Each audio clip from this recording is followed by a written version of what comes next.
You're listening to The Extra Real with Ger Brown and Colm Ryan for a look at the bigger picture of film. with films from around the world, Through the decades, from movies you know and love. to movies you need to discover.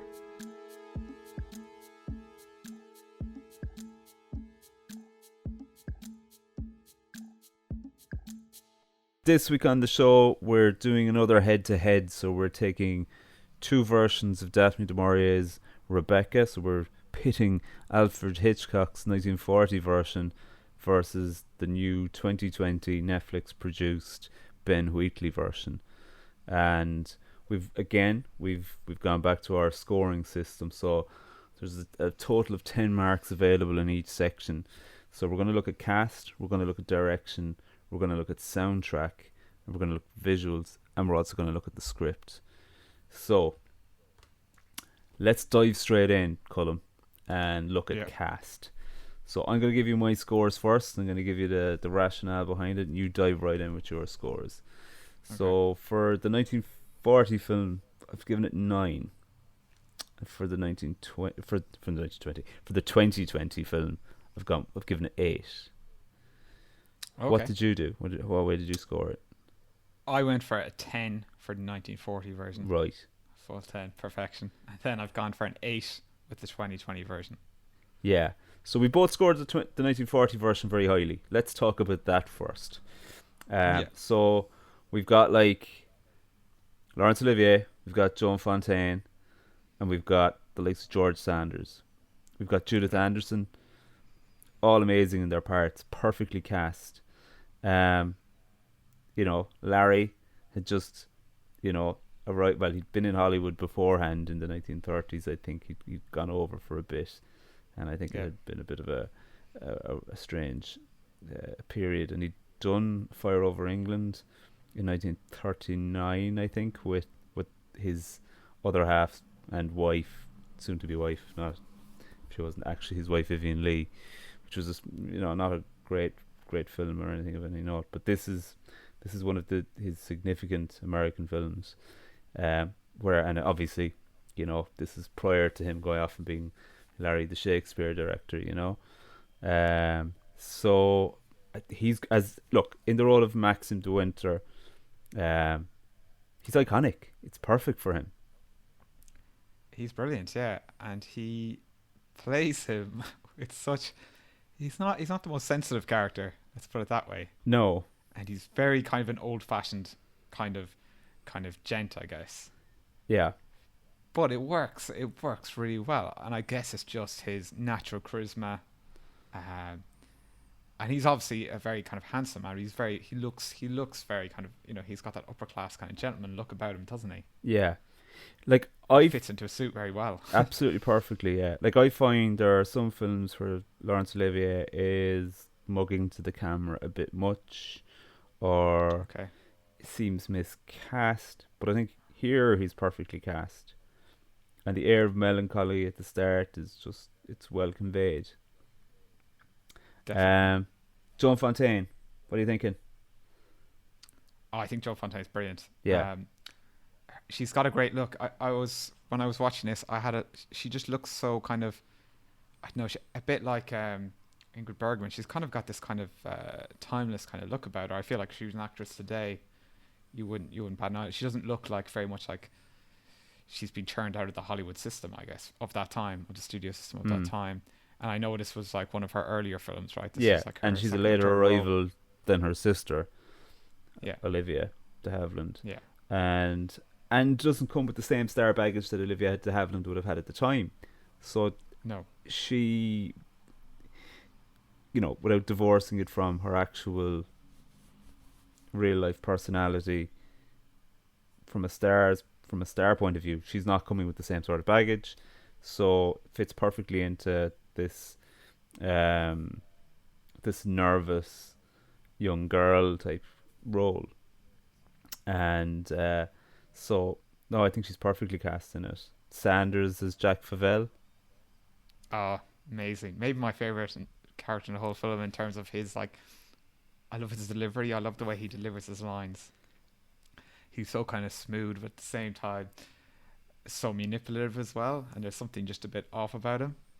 But the way he introduces himself, when you hear him talking to Miss Danvers, and then he's like, "Oh, I won't bother the woman in the house," and then suddenly he's in at a back window, and he says hello to Mr. Winter. That kind of way, the way he does that is, exquisite. This, I think, is my favourite role next to his appearance in All About Eve as Addison DeWitt. He's just brilliant Yeah. in that as well, and so acid-tongued. So they're a perfect foil for each other, both of those roles. Judith Anderson then as Mrs. Danvers. How did you find that? Great, she's so much presence. And I'd read that, didn't Hitchcock say to her, like, don't blink too much in Yeah, scenes?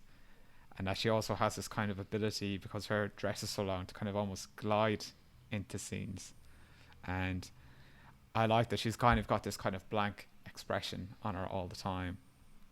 And yeah, no, she's really good. And I love that scene where she seems to keep saying this, when she shows the room, Rebecca's room, and it's like this listen to the sea scene. I love that. yeah. And like I've seen Judith Anderson in a couple of other films. She's in Star Trek 3, The Search for Spock. She's like a Okay. Vulcan high priestess in that, and she's also in A Man Called Horse. She plays, wait for it, an Indian in that one, so an American Oh wow. Indian in that, Buffalo Cowhead. So yeah, that wouldn't be exact. Even though it's a film that's often praised for the fact that that allows the Native Americans to speak their own language, there's actually quite a few people who aren't Native Americans in the leading roles in that film. So yeah. Okay, moving to the 2020 film, Yep. Lily James. Let's have a look at Lily James. For obviously that part isn't named in either, nor is in version or in the book. No. She's just known as the new Mrs. De Winter, if anything Yeah. at all. Yeah. How did you find Lily James? I like her in it. She is a very kind of likable actress. I'm thinking of, I guess the film of hers that I'd seen previous to this that I thought, oh, this kind of similar role was Cinderella. Yeah, Which was kind of, it's a for great me, it was, comparison actually. Yeah, yeah, it was kind of, for me, it was where I really noticed her, and I feel that's a very underrated film as well. I I thought it feel was like people don't brilliant. really talk about I them. thought it was one It's of Kenneth excellent, yeah. Branagh's best films in the last few years, and judging by the way things went with Artemis Fowl, well, Yeah, like and I've seen Artemis Fowl. So I thought she was really good at playing. I did find at times that almost the way she was styled and stuff like that, more when they were Mandalay, was almost felt a bit too modern at times. mm, I'm not sure if that was kind of hair design or things like that, but I think in the first film, Joan Fontaine's styling stays very kind of consistent and very kind of stays very much of her, like of her class. And I feel like with Lily James, even when they try and dress her up to look a bit more, she's just wearing these kind of regular jumpers and stuff like that. It just doesn't feel as of the time for some reason, and I can't really place my finger on why that is. okay, right. Um, and I know an awful lot of the costume design was kind of adapted from it with to suit the actual cast first in mind. So that maybe could have an element of that. Like True.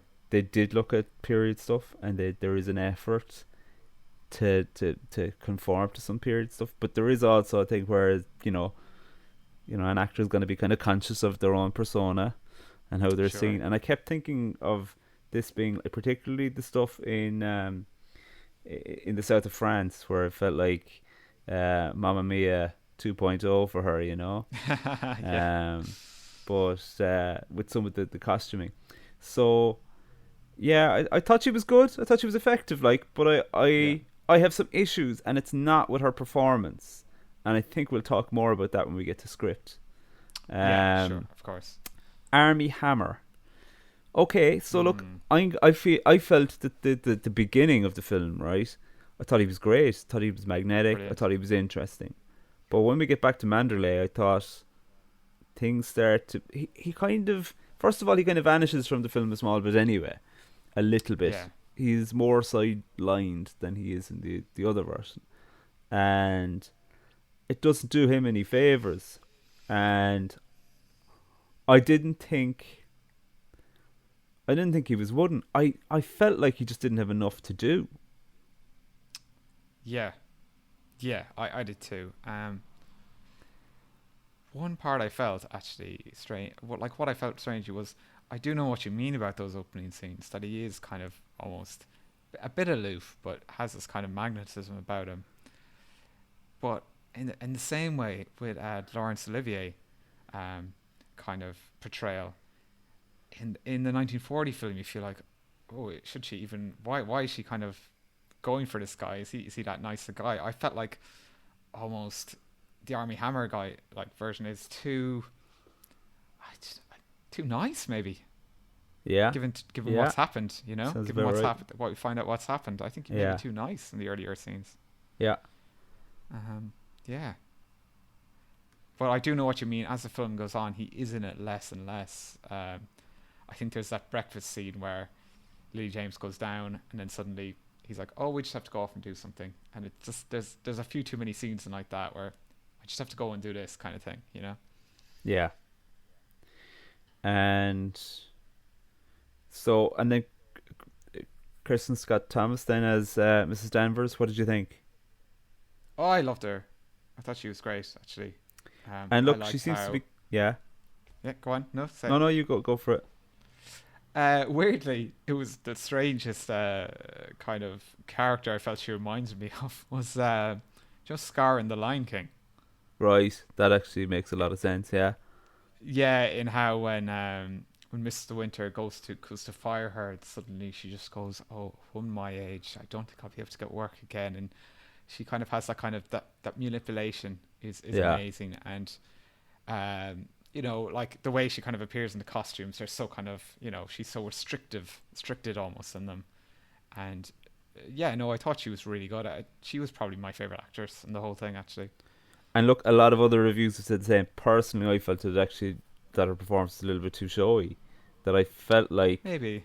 I felt like she looked like she was enjoying herself a little too much.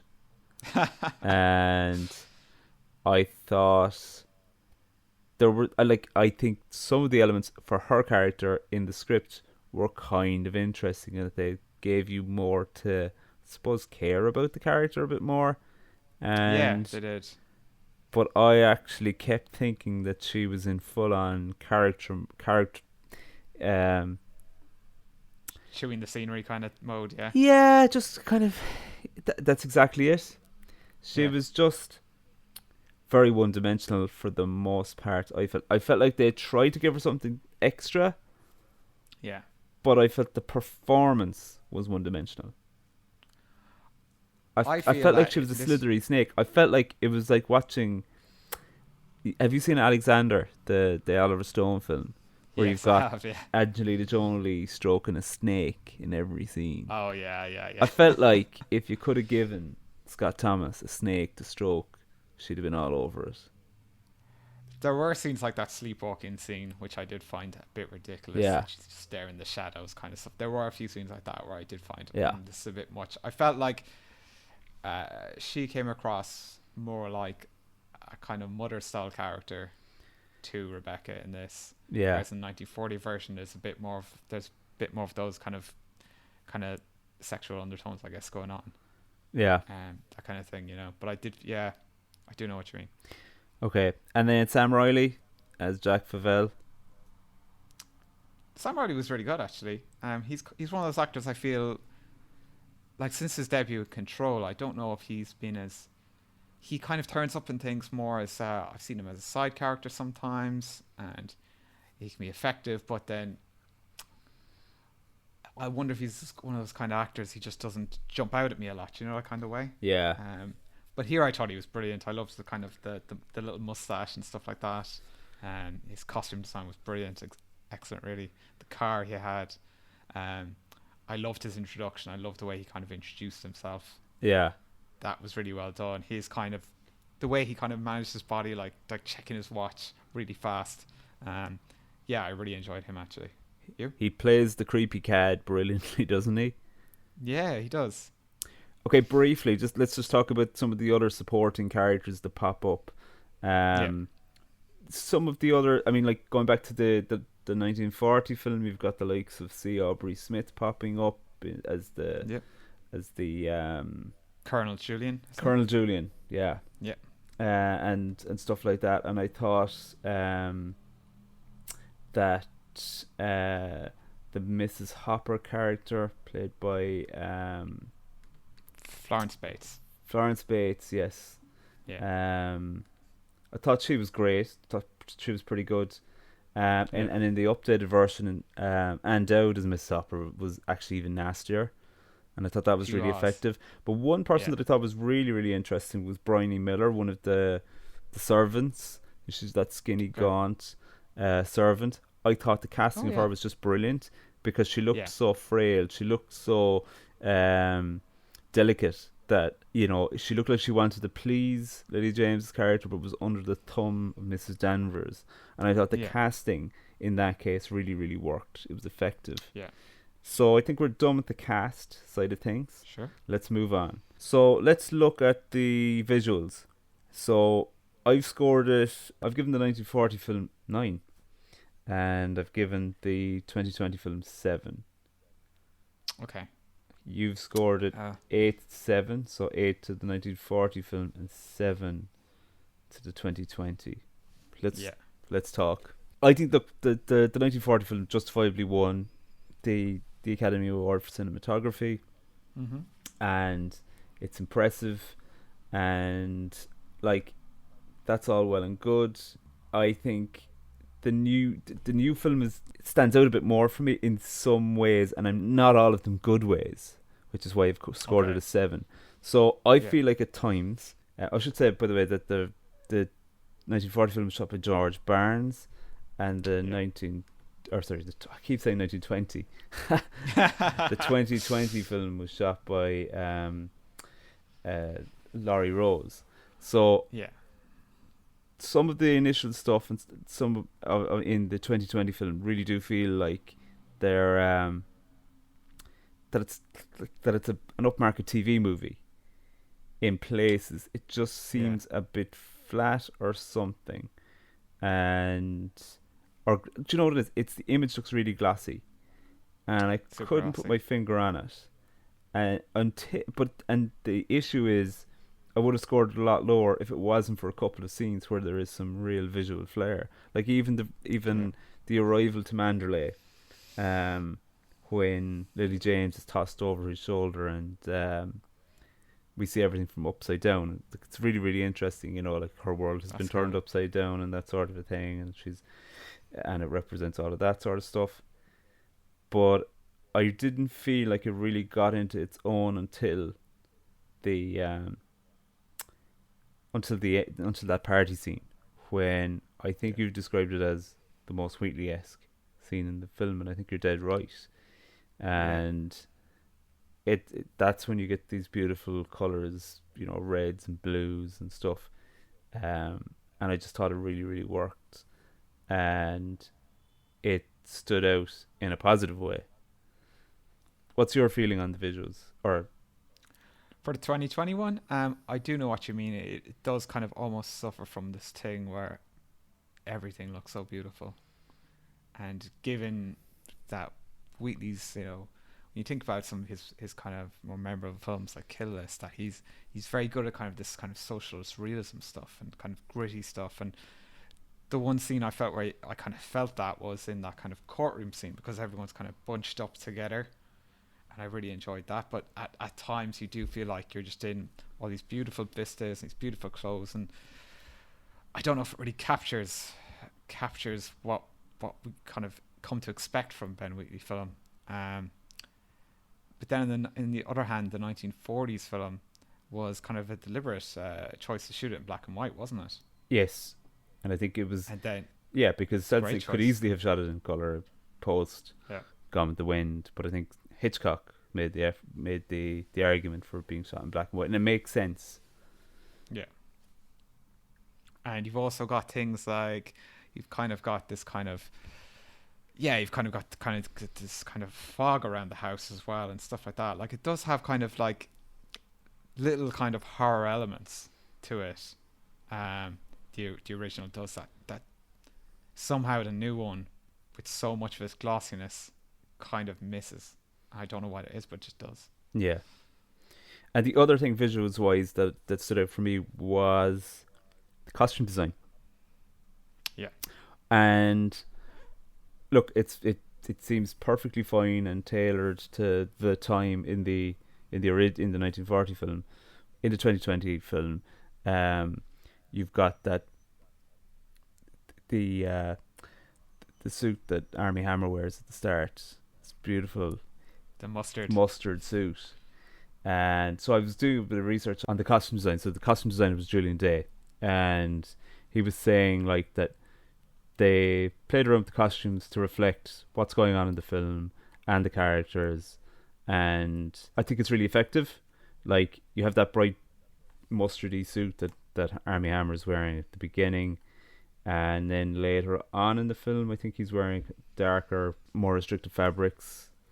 And I think what Dave was saying was that, you know, the style of the 30s suit jacket was actually quite much narrower, and Army Hammer and Lily James, they know what suits them, and they're, you know, that's obviously going to feed into any actor's mindset when they're being dressed. They've got to look good on screen no matter what they're wearing. Mm-hmm. So Army Hammer's shoulders are actually supposed to be massive. He's 6'5", so they had to let things out or adapt things. So I think what in his case they actually just took some samples of original material and just remade the clothes, because getting vintage stuff and having enough multiples just wouldn't work. And so for his character's progression, you've got the bright yellows at the beginning, and then you're moving into darker colours. Lily James, I think, has some really interesting stuff at the start. She's got this kind of dowdy servant sort of get up, whereas later on she's starting to wear the lighter fabrics and stuff, lighter coloured fabrics anyway. And what I also thought was really interesting was with Danvers' character. Day has described her costumes as being almost like a bruise. So she starts off wearing these dark blues but moves into maroons, and I thought that was really interesting. So I think that does stand out for it. But I couldn't really. There was just those few elements that at the beginning or in parts of the film where it just felt a little like a well-made TV movie rather than a full-on cinematic piece that held it back from being a truly amazing experience. Because, you know, Netflix or not, you expect a big budget feature like this to really nail it. Like, I couldn't imagine it being in the mix for the Oscars at the end of the year, kind of at the start of the year, kind of a thing, you know. Sure. I don't know, how did you feel that way? Yeah, I like for the 2020 film, like the costumes were really nice, but as you say, there was nothing really that stood out. I did quite like Jack Favel's when he first turns up and he's got this kind of Mac that kind of hangs around his shoulders. I love that. I thought that was great, where he runs towards the horse and he's like the Scarlet Pimpernel or something like that, you know. Yeah. He's just running, and somehow the jacket, everything all stays in place. One thing I did find interesting about, actually, from the 1940s version, costumes wise, is that apparently these kind of short kind of cardigan type tops that Joan Fontaine's character wears were really popular in Spain, and apparently they're called Rebecca's. Yeah, that's right. I thought that was really interesting. And I liked as well, there was that scene where Olivier's character, where him and Rebecca are looking at their holiday snaps, and he's wearing this kind of really, like, it's kind of this mad audacious kind of suit top, you know. And he's always dressed so well, but then she turns up wearing kind of, you know, a kind of a black line of like evening gown type dress with flowers on it, and straight away he's like, oh, why are you changing your clothes? You don't have to change anything for me. But he's always immaculate the whole time. Yeah. It's a bit of a strange dynamic there. Yeah. So, so let's move on to the soundtrack. Yeah. So, I've scored it. I've scored the 1940 film 7. I've scored the 2020 film 5. Okay.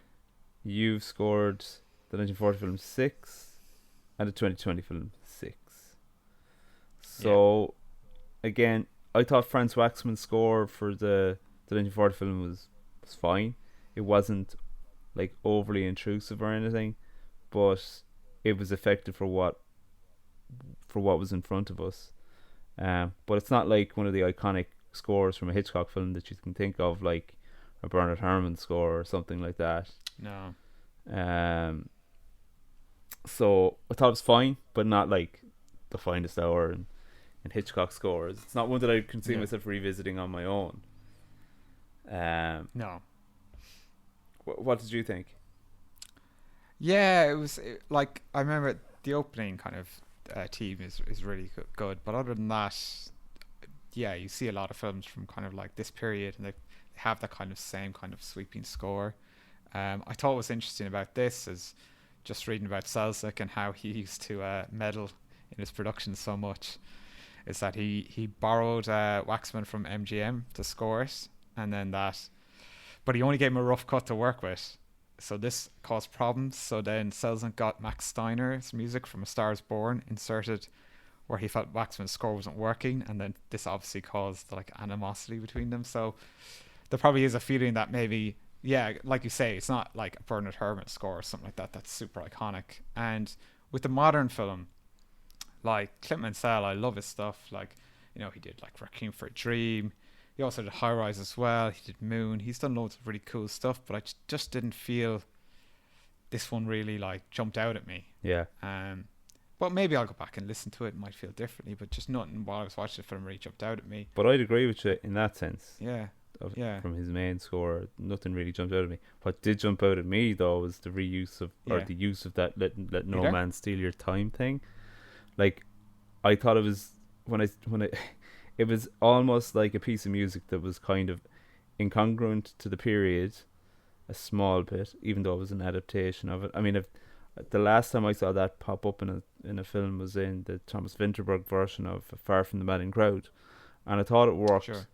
better in that it fitted with that period more so than this period, until it pops up again in the party sequence, Yeah, and when Lily James' character is being taunted by the others. And I thought, okay, now I know where we're going. This feels like something like The Wicker Man or something like that. And I felt like Wheatley was getting into his groove. We were really seeing I mean, we've seen elements of The Wicker Man in films like Kill List anyway before. So I yeah, was like, this is Wheatley, this is him nailing his colours to the mast. And I really liked it. And yeah, and it really felt like we were in that English folk horror type of thing, and I was like, this is kind of working. But prior to that, yeah, it felt like it was standing out too much for me, and didn't really add much to it. And the Mansell thing, like yourself, thought it was grand, but didn't really do much. yeah. Okay, so let's look at script, because I think this is an area that we've got. Well, I think that the scores are very clear. So I've scored the 1940 film 9, and the 2020 film I've given 5. You've given the 1940 film 8, and the 2020 film 5. So let's dissect it. So like the I think it's easy to start with the one you're going to give a kick into, really. And so for me, the 2020 film, right, is it's got some interesting things going on with some of the characters that I found left that hurt some elements. And one was Armie Hammer's character. Just seems to go a little bit missing. It doesn't seem to have as much. And then when it comes down to his performance, he's kind of left with that stuff to deal with, and I felt like it hurt his performance. Um, there are bits with Mrs. Danvers that I thought they tried to flesh out the character a bit more, but it kind of, well, it might have given something interesting for Crystal Scott Thomas to do. I didn't feel like it made the film any stronger. And one of the key areas that I found really annoying was that they gave Lily James' character more to do, which isn't the case in the 1940 film. And it felt like they've updated it to reflect, um, more modern feminist movements.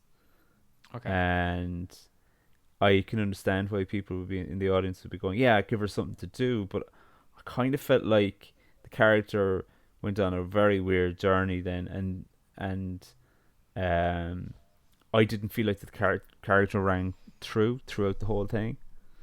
I felt that, yeah, there's character development, but then it's like the character goes up another notch, which I didn't find believable. Yeah. So there was that. Yeah.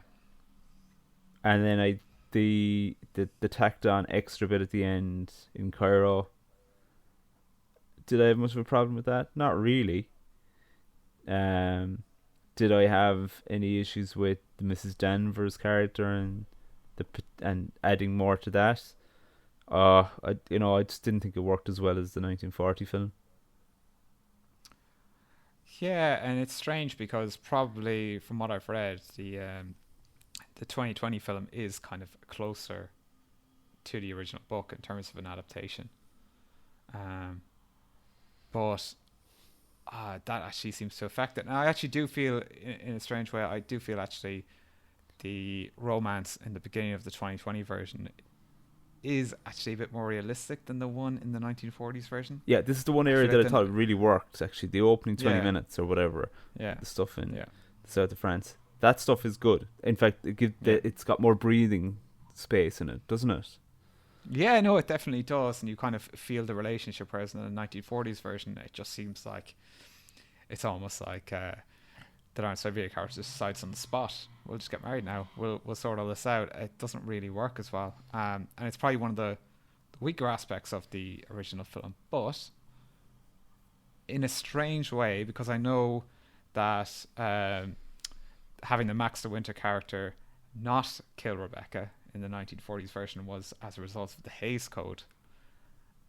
I actually think it works really well, and I for that film, and I think that scene where Olivier is talking about, oh, I think she hit her head or something, or I had a moment of madness, kind of stuff, is an excellent kind of scene. It's brilliant acting, and it's it's testament to the script really that like you have something that's not in the book, but you make it work, and it could easily not have worked.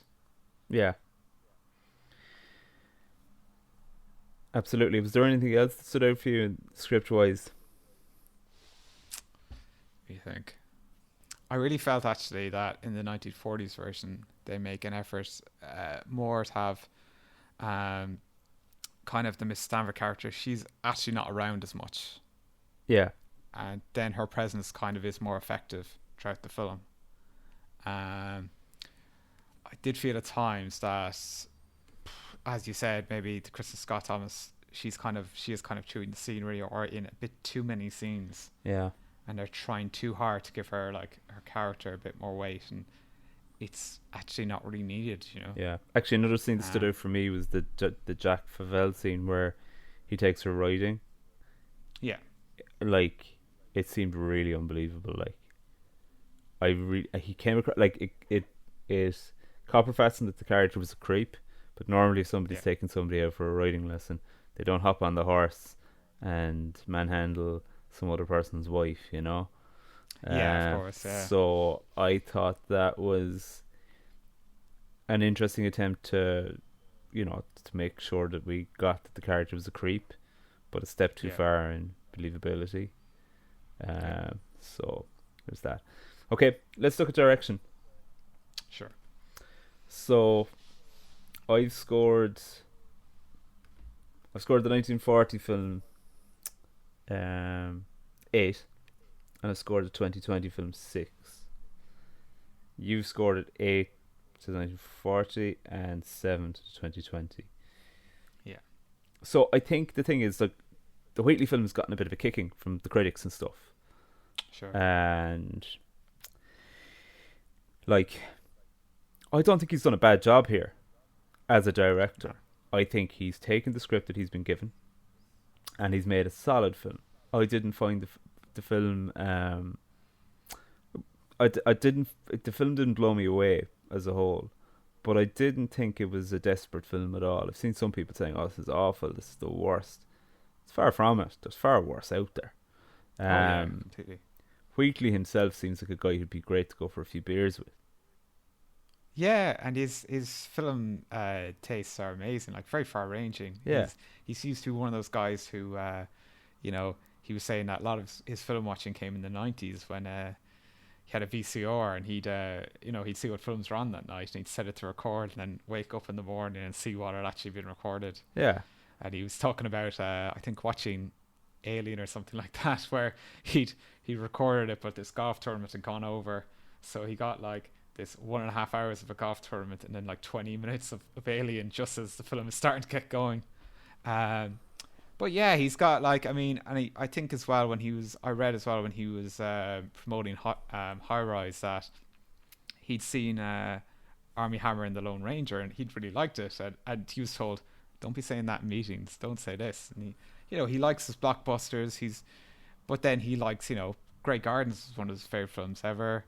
Um, he's got a really kind of cool taste in cinema and stuff like that, and he seems to be one of those guys who is happy to kind of just jump from project to project. He'll make smaller kind of gritty action horror films, and then he'll do something like this. yeah. And I like you're dead right. I actually did like Army Hammer and the Lone Ranger as well. So did I. You So know, did I. and actually, just getting back to the Army Hammer thing, like I loved him in Call Me by Your Name. I loved him in The Yeah. Lone Ranger, but I bloody well hated him in J. Edgar. There are a couple of things where I've just gone, nah. He's been so up and down. Yeah. Didn't like Nocturnal Animals either. I So wonder if the issue is here yeah, is that he's played a similar role a few times. maybe. He's played kind of that kind of that guy who comes from a kind of moneyed background Yeah, kind of thing, and he just that kind of stuff. So he can always be a bit of a snob or whatever. But it's just like, yeah, I do know what you mean. Maybe he's just at stage in his career where he's like, I don't need to play this kind of matinee idol anymore. yeah, Maybe this will be the last time we see it. maybe. But getting back to Wheatley then, like I think his films prior to this they've all been effective. I Yeah. think my favorite is probably Sightseers because I think some of the other ones have had some amazing moments or have had some amazing momentum throughout, but maybe haven't been a knockout perfect film yet. Yeah. Like High Rise, I found was a film that was aesthetically really cool and had some really cool stuff in it, but it kind of felt like a valiant failure rather than a full-on great film. It's a Um, film out of time, isn't it? If it was shot in the 70s, you would think a lot different of it, I think. maybe so, maybe so. Yeah. And Kill List I thought was brilliant up until the kind of Wicker Man-esque finale, but Yeah. it had so many other elements in it that were just first rate. And maybe we're now looking at Wheatley in a different way because those films had kind of had an indie vibe about them, and now he's kind of breaking into the big league, and we know we've seen him connect kind of linked to things like the next Tomb Raider film and the Meg 2, and I'm actually glad to see him kind of connected with those sort of things. So I'm like, yeah, perfect. I think he's the guy that could bring something to these franchises, and it's always interesting. You think of Del Toro doing Blade 2 and stuff like that. So, uh, that's Yeah, always he's got a similar thing to Del Toro where he's like, yeah, I make a film like Pan's Labyrinth and then I go make, what's a Pacific Rim or something like yeah, that kind of thing. Yeah, he does have that kind of similar thing. One for me, one for them kind of thing. But I don't think a film like this, for all its bad views, I don't think it's going to hurt his career or anything like that. I think, and I know as well that he's actually made a horror recently. yeah, During the whole lockdown thing, I think he wrote 2 scripts and then he's actually filmed the one. yeah. Throughout this period. So I'll be looking forward to that. Absolutely. And I think the other thing is he was asked like, oh, is this a bit of a failure for you now? It's not going down well with the critics and whatnot. And he was like, well, you've got to look at how you define success for yourself. And Yeah. so yeah. So then looking at hits, Polarizing yeah, polarizing film critics are not new to him. I'm sure Yeah. lots of people were taken aback by something like Kill List, you know? And I genuinely feel like, when you look at these films like maybe not this particular film, but just because something doesn't work when it comes out, from the point of view of the box office or maybe even with critics, it doesn't mean that it won't find an audience down the line, or that it won't find a healthy portion of fans that might actually see it revived and get the appreciation the film deserves. Like, for example, the 1983 Breathless. So, Yeah. we'll see how things go, but yeah, definitely definitions of success and stuff like that need to be recalibrated, and I don't think anyone wins. I think the critics that go about knocking film directors are the ones that don't bother to try and make films. Yeah, of course. And, You know? this is, as well, of Hitchcock's filmography, this is, it's up there. Yeah. So it's always going to be living in the shadow of that no matter what. Yeah, exactly. So Hitchcock, direction-wise in this, it's pretty solid, like. And the only reason I haven't gone for a higher score with it really is because, well, he's under the thumb of Selznick, even though we know that Selznick was tied up with other things. And that he initially came over to do a version of the Titanic. And but that just kind of fell by the wayside. And I think this is it's a solid job the whole way through. I think it's it's as Hitchcock films go, it's not my favorite Hitchcock film, but it is a cracking one. And I just think it's up there with his best work, but it's not one that, I suppose it's one of his more anonymous works. Would that be fair to say? Yeah, well, it's an interesting film, isn't it? Because it's like he said himself, wasn't it? He doesn't consider it Hitchcocky, whatever, because it doesn't have as much humor in it. But it's also, I think it's, I read somewhere, I think one of his interviews with Peter Bogdanovich, where he was saying it was the first film where he'd used dollies and stuff like that. Yeah. So it probably is going to look a lot different to, films before this, like the 39 Steps and things like that. Yeah, I do think it looks a bit lusher.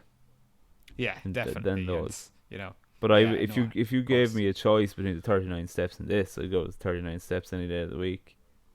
Yeah? Yeah, I just love the knockabout kind of pacing of something like the 39 Steps. Obviously, it depends on my mood, like. I love The Lady Vanishes. And, so, yeah, that's that. Let's tot up the scores. Okay. So do you want the big reveal?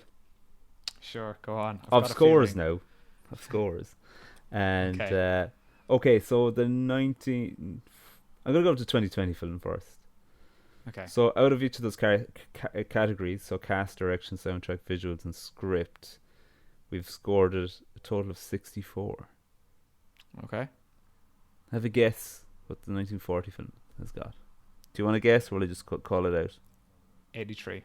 Oh man, your maths is pretty good for off the top of your head. 82. Oh wow, nice. So 82, 64. What are we thinking? Is that fair? That's pretty fair, I think. Yeah.